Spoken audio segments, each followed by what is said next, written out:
حضور اکرم صلی اللہ علیہ وسلم کو نہایت نازک موقعوں پر پولیٹیکل رائے ازواج مطہرات دیا کرتی تھی، پولیٹیکل رائے۔ تو میں نہیں کہتا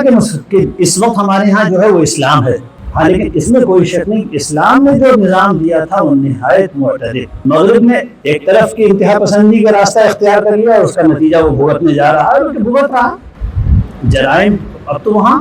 سوشولوجی کے بڑے بڑے ادارے یہ کہہ رہے ہیں کہ مغرب میں جرائم کی جو کثرت ہے اس کا سبب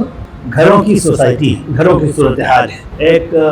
چیز غالباً اس سلسلے میں آپ لوگوں کے اس پوڈ کاسٹ میں مناسب ہوئی، ایک اور واقعہ یاد آ رہا ہے، سن یاد نہیں، یہ یاد ہے کہ ٹونی بلیئر ہی کا زمانہ تھا۔ اسی اخبار میں نے پڑھا اور یہ میرے پاس انشاءاللہ نکل بھی آئے گا کہ ٹونی بلیئر کے زمانے میں ایک بہت اہم مسئلے پر تجویزات پیش کرنے کے لیے کمیٹی بنائی گئی خود پرائم منسٹر کی صدارت میں، اور اس کے سامنے سوال یہ تھا کہ ہمارے معاشرے میں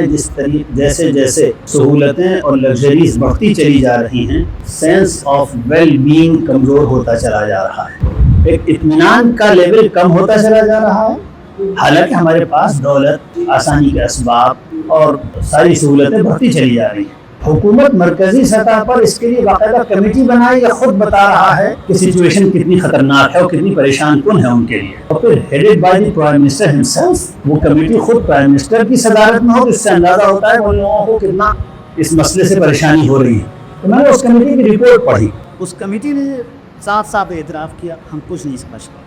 کچھ نہیں سمجھ پا رہے، اور اس کے بعد یہ کہا کہ ہماری درخواست ہے کہ فیتھ کمیونٹیز آگے آئیں، مذہبی طبقات آگے آئیں اور قوم کے اس